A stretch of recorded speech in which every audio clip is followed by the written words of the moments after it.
वक्रतुंड महाकाय कोटिसूर्य समप्रभा निर्विघ्नं कुरु मे देव सर्वकार्येषु सर्वदा सरस्वती नमस्तुभ्यं वरदे कामरूपिणी विद्यारंभं करिष्यामि सिद्धिर्भवतु मे सदा ईश्वरो गुरुरात्मेति मूर्तिभेदविभागिने व्योमवद्व्याप्तदेहाय दक्षिणामूर्तये नमः. So I will now chant the words on page 5. So I'll chant first, you follow first time, because some of you are new. All right. Om Sahana Bhavatu Sahanau Bhunaktu Sahaviryam Karavavahai Tejasvinavadhitamastu Ma vidvishavahai. Om Shanti Shanti Shanti.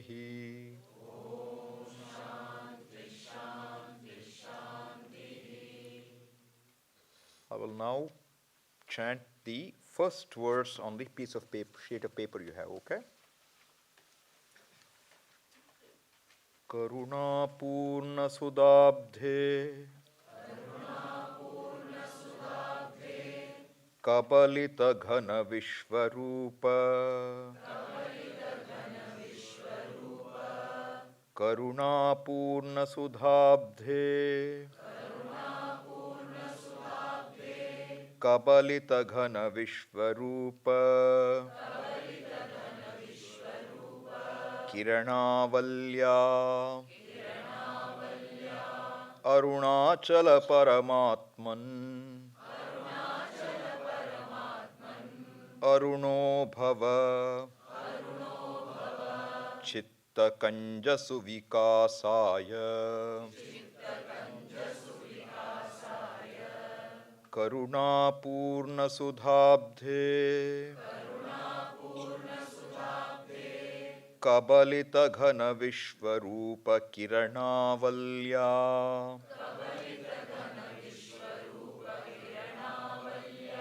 Arunachala Paramatman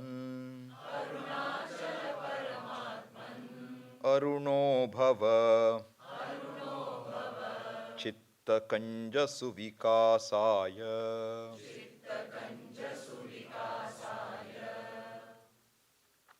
So,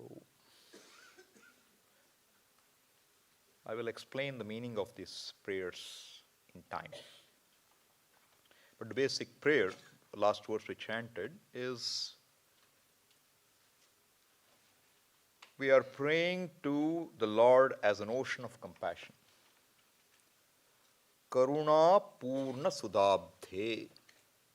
Abdhi means an ocean, boundless. Ocean of what?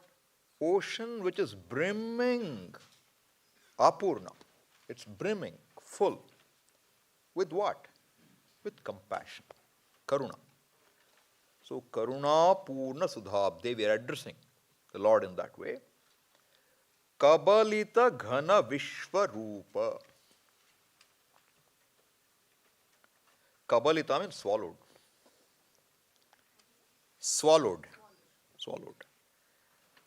What does it swallow? Vishwarupa. This world which seems to be very solid in front of us, this it swallows. With what does it swallow? Kiranavalya. With the rays. Kirana is ray. The ray of what? The ray is that due to which everything shines. The consciousness due to which everything comes to light. That is the Kiranavali. Avali means a light, a row. Like yesterday we had these rows of lamps. Deepavali. Avali means a row, a line. So we have a line. So there's a whole ray. There are no lines here. Rays here is all there is consciousness. So that Kiranavalya. The world that seems to bother you, the world that seems to take make life hard for us. That world, that conceived world, that world which I project, that whole world is swallowed. Looks very solid, ghana, it's dense. Arunachala Paramatman. The word Atma means I. What do you think I means? What do we all think I means? Where does the I point? I. How far does it go? This I, this finger. To the body? Does it go any further? Goes to your mind? Does it go any further? Stops there. That is Atma, okay? That is Atma. In one way of looking. Why? Because we have the word Paramatma. See, the word Paramatma means what now? There's one more qualifier. Param. Param means that which cannot be improved upon. The limitless, the whole. Sometimes they will say supreme, but the word supreme doesn't convey anything. We have to make it convey something. So, Paramatma. And what is the Paramatma? Arunachala Paramatman. What is Arunachala? You know what is Arunachala or no? Some of you would know. If you go to Tirunamalai, what is Arunachala? The hill. This is composed by Ramana Maharshi. So, the hill is the God. The hill is also the Lord. The hill is also the manifestation of the Lord, a solid manifestation. It's a linga. Shiva linga. What does linga mean? Linga means what indicates. An indicator. Linga. So anything, you heard the Sara by Sram Swamiji, right? What is Sara? In essence. Very brief essence. And what is it? All that is here is Ishvara. If all that is here is Ishvara, any one thing indicates what? Ishvara. Yet there are some things which are more glorious than others in our view. Therefore, this hillock is called what? Paramatman here. Arunachala Paramatman. This is the surface meaning. What does Aruna mean? Sun, sun rising. Yeah? So that sun, what is the sun? Okay, how do you see the sun? How do you see anything outside? You see plants, you see trees. When do you see them? In daytime. You see them only in the daytime. Correct? Why not in the night? Because there is no light. With what do you see the sunlight? With your eyes. With what do you see your eyes? With what do you see your eyes? Some of you are wearing glasses, many of you. How did you decide what are the right glasses for you? How did you decide? You went to an optometrist. Did he decide these are your glasses? What did he do? He said, okay. He looks at your prescription and he puts something. He says, is it okay? Yeah. Then he says, wait. Takes one out, puts another one. Is this better or is that is better? I think that is better. Okay. Is this better or that is better? Who decides what is better? You decide. Who is the you who decides now? If you are asleep, you can't decide. Correct? So the mind is looking at the eyes. Correct or not? Looking at the analogy of light, what lights up is called a light. What illumines is called a light. What illumines the world? The sunlight or any light. What illumines the light? My eyes. What illumines the eyes? The mind. What illumines the mind? What illumines the mind? Is it something outside the eyes? Is it outside the mind? Is it outside the world? What illumines the mind? We have a word, consciousness, correct. But we need to understand what it's all about. The point is, that is Aruna here. That is Aruna here. Aruna is that light, sun, but not sun, that which makes the sun, that which makes the moon, that which makes darkness, darkness. It is not just light. It is that due to which everything becomes evident to me. That is Aruna. What is the second word now? Arunachala. Sandhi. Aruna Achala. What does Achala mean? Chala means what? Moving. Chalati. So Chala. What is Achala? That which doesn't move. This book can move. We all can move. The building can move. Not sure. You can move it if you want to. It's an old structure, you can, heritage building, you can reconstruct it perhaps. Can a mountain move? Hanuman can move it, okay? See, he got the whole Sanjeevani mountain and brought it from India to Sri Lanka. It can also move. Can space move? Can space move?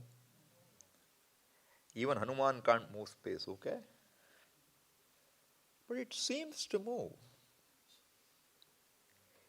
When you are in deep sleep, where did space go? Is there space in sleep? Is there time in sleep? No. Where did the space go? Where did it go? Suppose you have,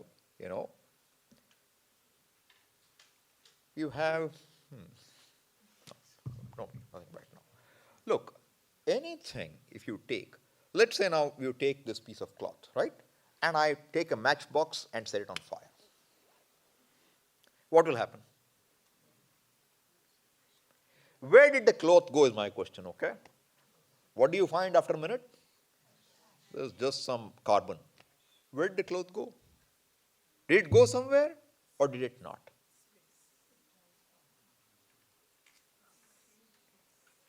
Okay, you all have studied some science. Can you destroy mass? Can you destroy energy? So, where did this mass go? It is carbon, right? So, where did the cloth go? It went to carbon. What is carbon? If there was no carbon here, you would not get carbon out of it. Where does anything go back to? When you say go back, it's constituents, its cause. Where did space go in sleep? You have to say something. You can't say it vanished. Did it vanish? It didn't vanish. And morning you get up, it seems to be there again. Even in dream, it seems to be there again. But now you tell me, who knows that the space was not there? Who knows? You know. Which you? That you, does it change? Can it move? Space itself really doesn't move. Can that due to which space presence and absence is known to you, can that move? That is Achala. Achala means that which cannot move, does not move. So if you go to a temple, they will say, you have one bronze which is taken in a procession. That is called Chala. It's called Chala. And what is the one which is consecrated inside your shrine? What is that called? Moola. So in Tamil they will say Moolavar. The one who is inside.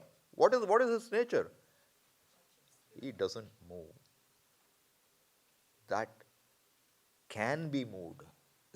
We don't move it, but can be moved. What can never ever move, what is unmoving, is called Achala. So our prayer is to whom? Arunachala Paramatman. The Lord, Paramatma, I told you, we'll understand the word Parama. I will defer that for now. We will get there. Atma, Paramatma, we have a lot of time to look at. So, to this Lord we pray. And what is the prayer? Aruno Bhava. You please rise. Look at the sun. What happens to the sun in our experience? The sun rises. I'm praying. You please arise. For what? Why should the sun rise?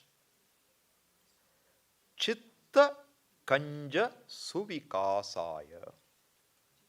Kanja means a lotus. A lotus. Lotus. What's a lotus? When does a lotus bloom? If you notice, if you have seen lotus, it blooms with sunlight and at sunset it closes.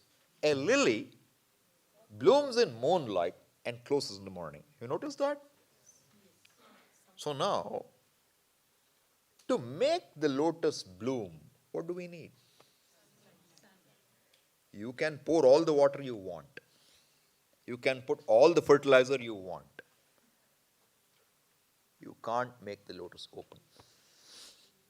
What makes it open? Is the sun. Not in my hand entirely. The sun's rays are the grace due to which the lotus opens. And what do we have here? See? The heart. It's like this. What is it like? It's like an inverted lotus bud. Correct? What is the blooming of the lotus inside? You don't want your valves to all get separated, okay? That'll be trouble. What do you mean by that? Means the heart. See what's opening up. A lotus which is closed, you don't see much.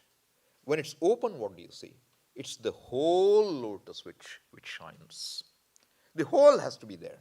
So what is opening? Blooming means what? From a restricted, limited sense of being to blossom into one who is free from all fetters, all restrictions, all limitations. I look at the world, I perceive the world, I experience the world with what? With this mind. This is the Chitta Kanja. This is the lotus. Chitta is the mind. The whole Antahkarana is called Chitta. That has to blossom. And for that, what is the sun which will make it blossom? Is Paramatma. What kind of Paramatma? Who is Aruna, who is Achala. How am I going to find him? That due to which you want to find, that due which you don't find, all that is illumined by who is the Achala. It is not something you have to find. It is something that you have to see. So big difference between finding something,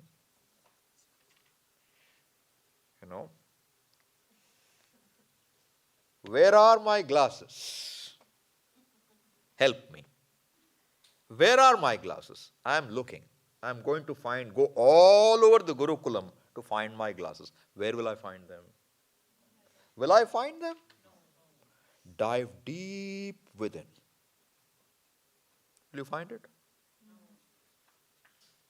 How are you going to find the glasses? How? Point is, I am the possessor of my glasses, and I believe I am not the possessor of my glasses. Correct? Now, should I do some yogasana to find my glasses? Should I go into samadhi to find my glasses? Should I go all over using my eyes? Because finally I have to see it with my eyes. Should I go all over to look for them? What will make me find my glasses? If I knew I had my glasses, I wouldn't look. I'm very sure my glasses are lost. Now, you tell me, what is the way that I will find my glasses? See, in this case, I might said, oh God, oh, oops, there it is. I found it. This accidental finding is possible. Why? Because it's available for my hand touch and I can recognize the glasses. I don't have to see it alone. But if that which is Aruna Achala, that which is ever present, can never go, it's the sun which never sets, always shining, due to which you see and don't see. If you don't see that sun, how are you going to find it? Just ask, who am I? Ask. I will also ask, where are my glasses? Will I find it? I'm starting here because this is the, see, Ramana Maharshi is very well known for this. What? Who am I? Nan yar. Who am I? And that's a direct method. It's called a direct path. All this, why do you come and study and, take a book? What do you want to know? What do you want to know? You want to know yourself. Why do you look at the book? Will you find yourself in the book? Tell me. Why should you look at the book? So what should you do? Ask, who am I? Has it been for lack of asking that I don't know? And suppose I ask you, please tell me, who won the Nobel Prize for this year in physics? Suppose I ask, if you don't know and he says, who won the Nobel Prize, what will you get? You will get only, I don't know.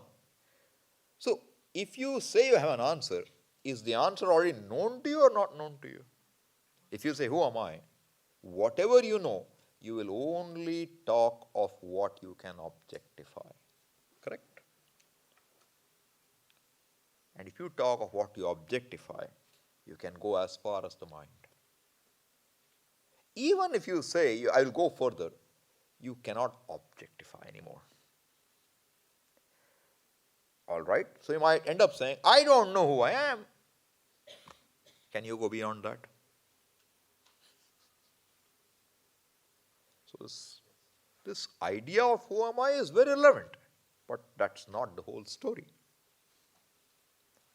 So therefore, and this is why I took this prayer, is so you know what Ramana Maharshi has to say. If I picked some Upanishadic prayer, it may look like that is not Ramana's way, Ramana wouldn't say this. What does Ramana say here? It's a prayer. Arunachala Paramatman Aruno Bhava. It's a prayer. Bhava is you please be. Lot Lakara and sense of prayer, not as an order. You please arise and illumine my mind. Illumine my understanding of who you are. Without grace, nothing moves. Nothing moves without grace. What is grace? That due to which your heart is still beating. You know how the heart beats? Lub, dub. Lub, dub. Do you think that's how it beats? Yes. Puja Swami had a nice insight into it. So suppose you have a heart attack or you have some, cardiac event. What happens for a minute? Lub, No dub. Then what happens? They'll put a fibrillator and they'll give you a shock. Then what happens? Lub dub. Something happens. Then it'll again say lub dub. So what came in between? You should know. Lub, grace, dub. Lub, grace, dub. Don't think there's no grace. If there's no grace, lub.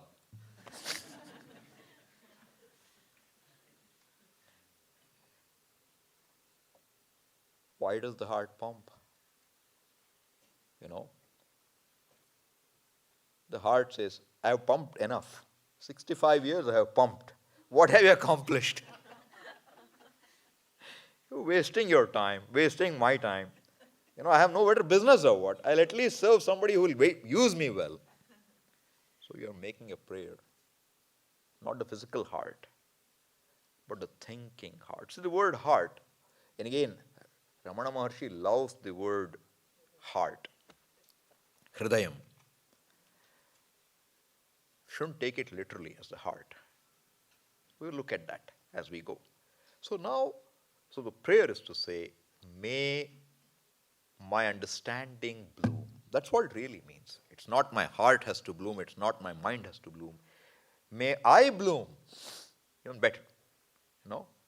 Because if I say my heart, then I am different from the heart. Heart blooms, I am still unhappy. No. May my I bloom. To be what?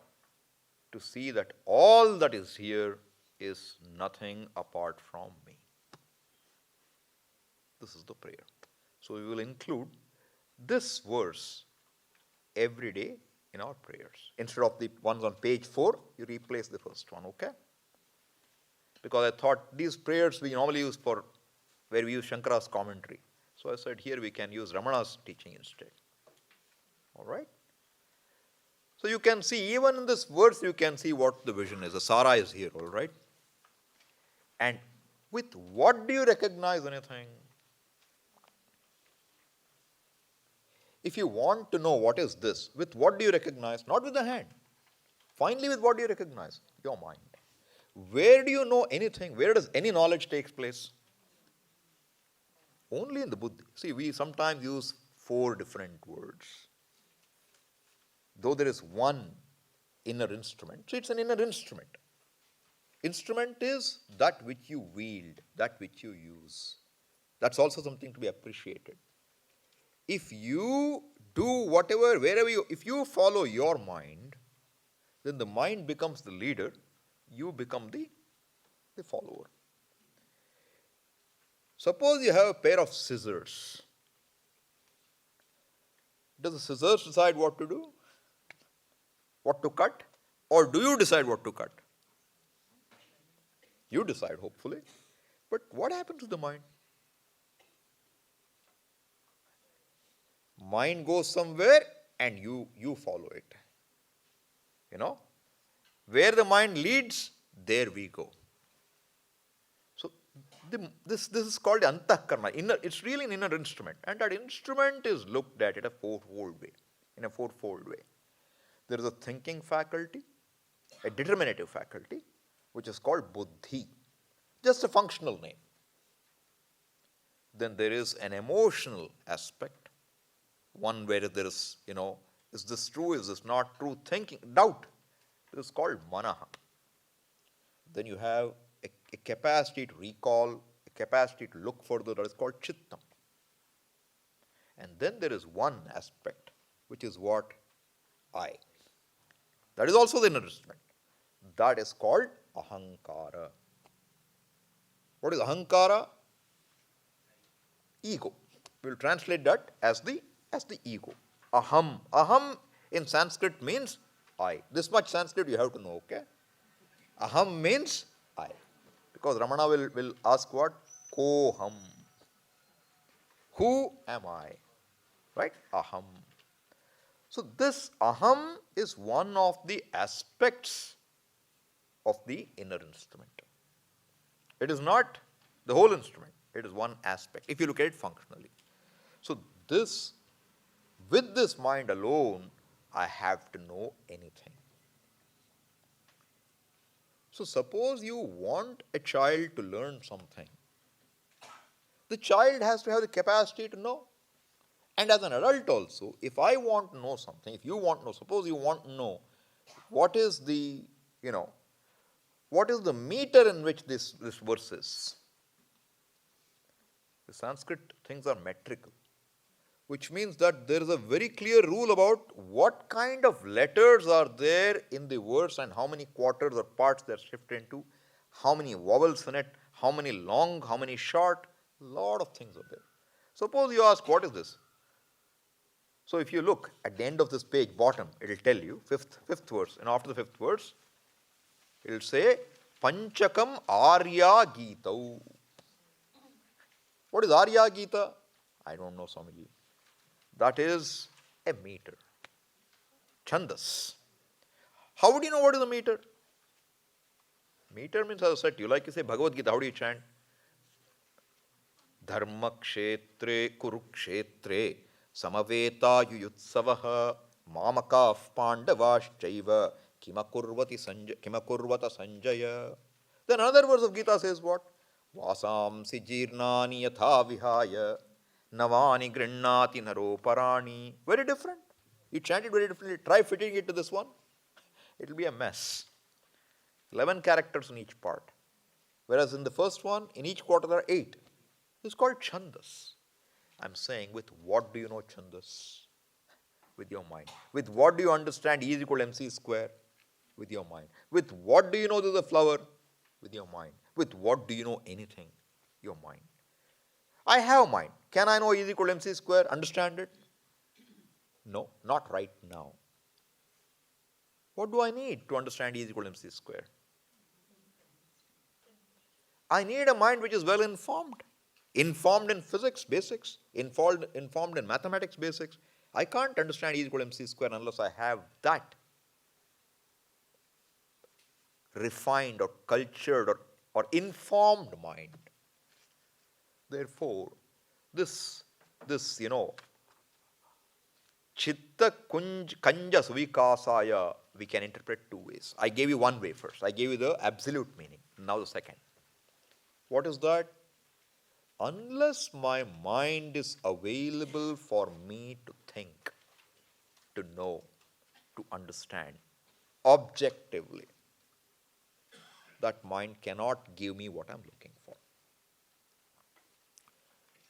You see a person who looks different from your normal culture, dressed differently, different hairstyle, different way of talking. Sometimes, more often than not, there are prejudices in our mind. You see a person and you say something. So, what we see, it's not just in India, it's everywhere, right? You go to the US, even now there's a huge perceptive gap. Law will give equality, but still there's a colored person and a white person. What happened in South Africa when Gandhi was there? He was in a train and he was thrown out from a carriage. For what reason? Whites only. Whites only. Why? And if you are a black, what are you?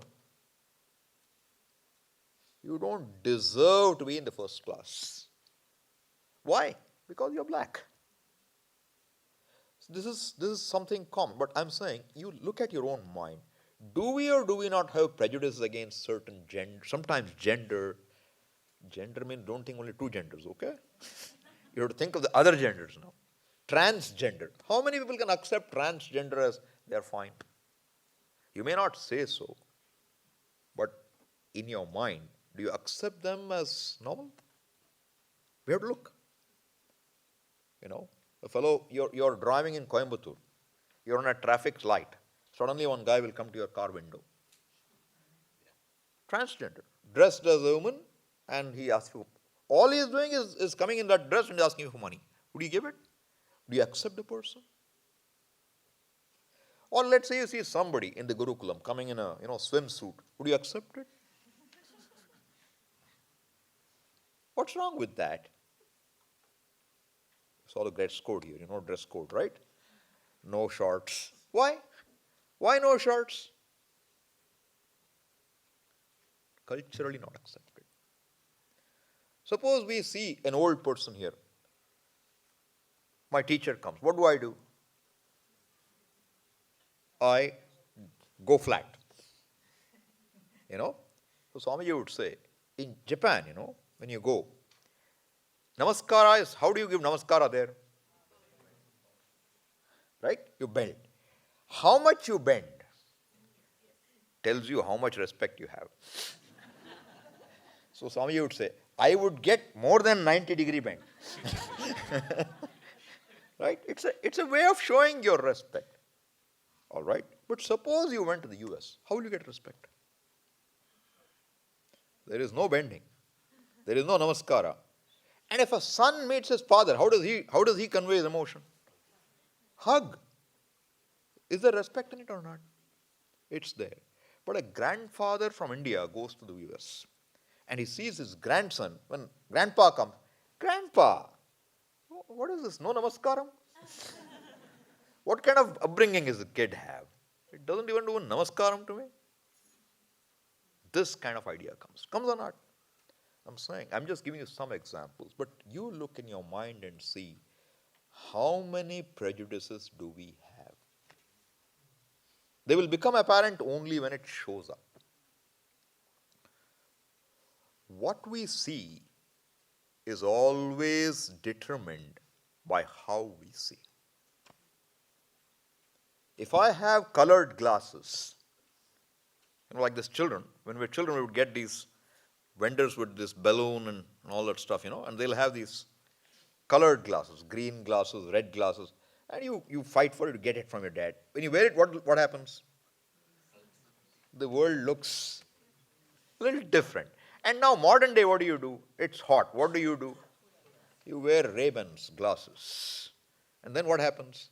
The whole world looks a shade shaded, It doesn't look bright. So now you will not feel the sun. So now these pair of glasses are also they are photochromatic. So if there's sun, I don't need to put on a new glass. I just have to look and it'll go cool. Correct? But what do I see?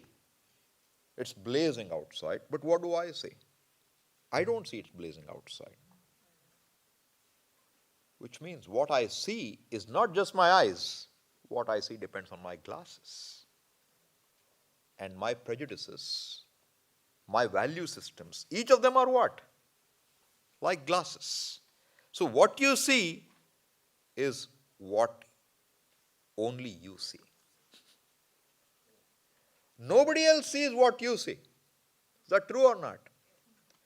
My world and your world, they may seem to be alike, but are they? Are they totally alike?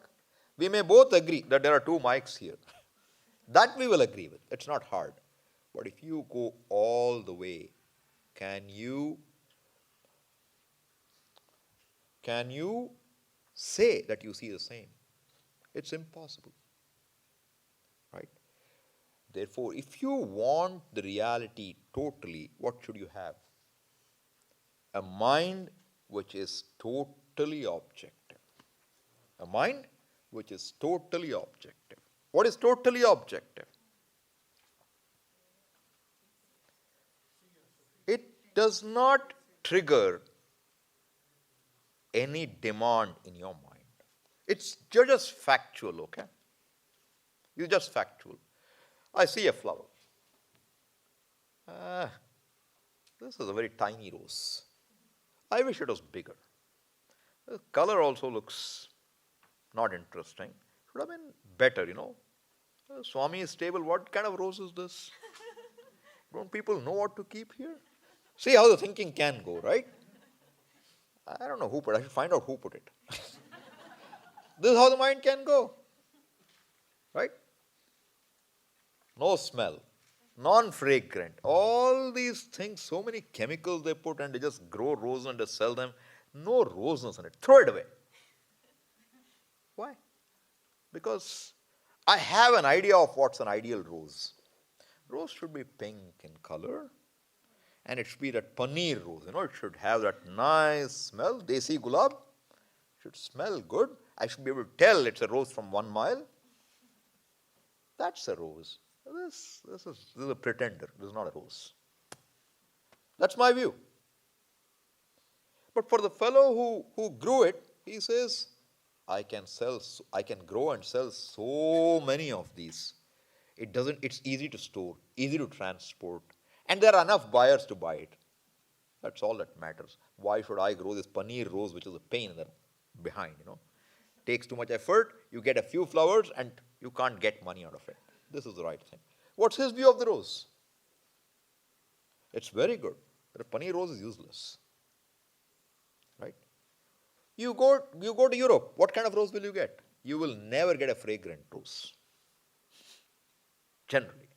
Maybe somewhere they do, I don't know. But what do you normally get? It's all about visual. How does it look?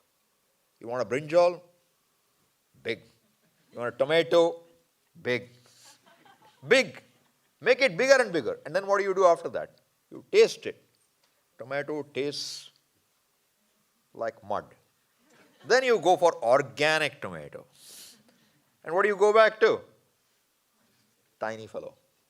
Tastes good.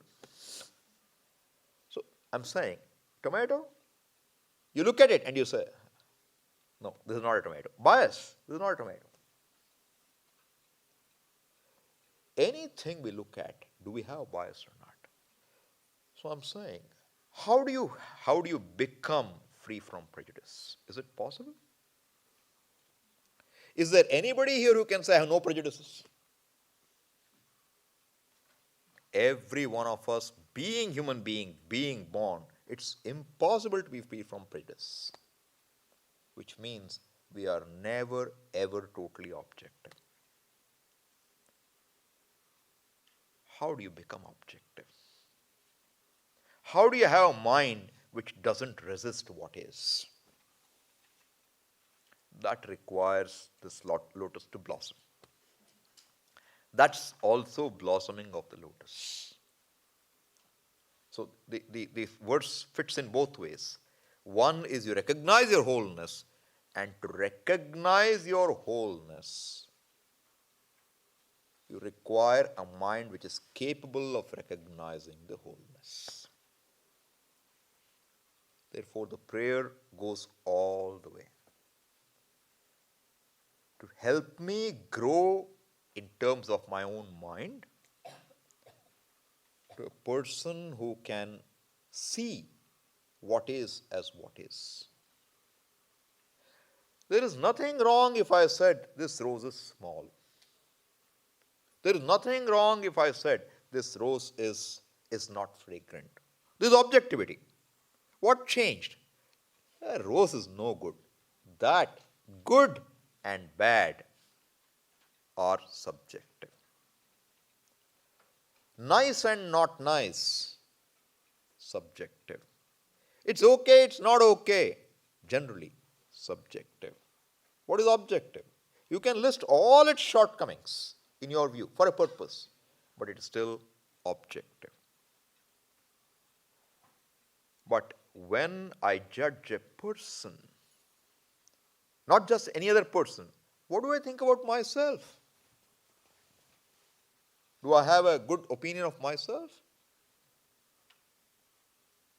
Or do I project a good opinion about myself to others?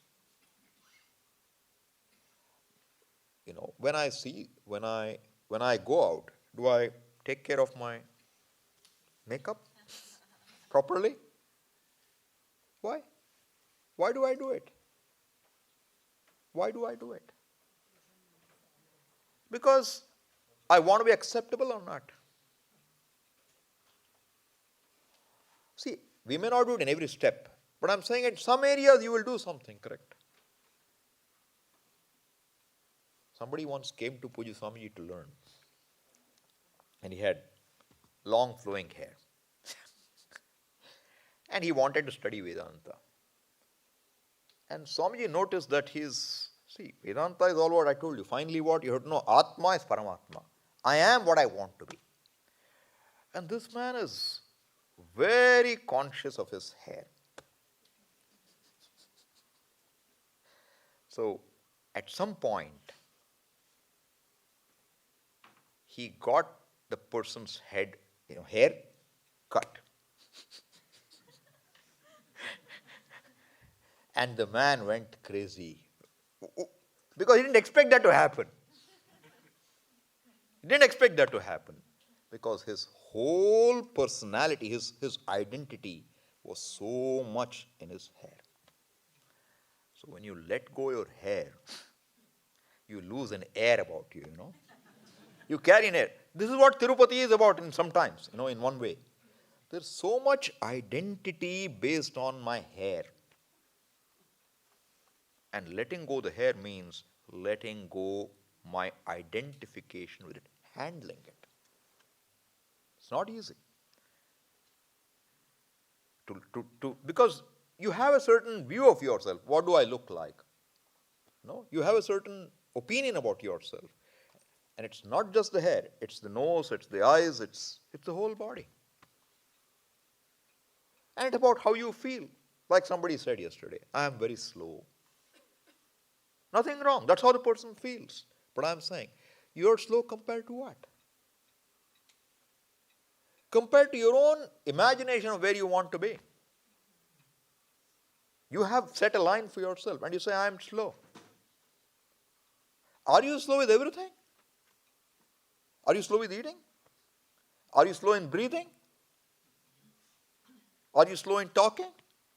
What do you mean, I am slow? You can say, I'm slow with reference to learning a verse by heart. That's understandable. My capacity to get something in memory is limited. Understandable. I am slow. Self-judgment. I am brilliant. Self-judgment. I am an idiot. Obviously self-judgment. Right? But the other person shouldn't know. Covering up what I know about myself so others don't see it. 3 guys were going on a street. Devadatta, Somadatta, and Yajnadatta. 3 guys, okay? Hey Devadatta, Devadatta turns around. Hey Yajnadatta, only Yajnadatta turns around. Hey Somadatta, he turns around. Hey idiot, all 3 turn around. Why? Why do all 3 turn around? He is very sure he is not Devadatta. When he is not called, he doesn't turn back. Very sure he is not Somadatta, he doesn't turn. Only when you say Yajnadatta, he turns. But when you say idiot, he turns back. Why? There must be some self-identity, right? Would we do the same? Means some part of me has the identity, I'm an idiot. This is how the human mind is. Highly judgmental. And you cannot discover the Upadesha Sara, which is to say you are the whole. There is nothing that is wanting in you. Cannot discover that when you take yourself to be an idiot. It requires your mind to grow enough to see that whatever you can see, whatever you can judge, is not you.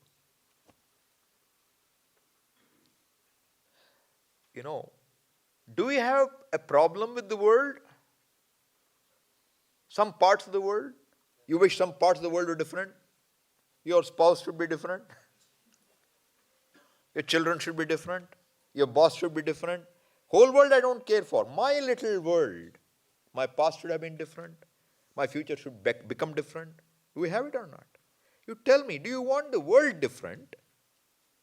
For what reason? You want the world to be different for what reason?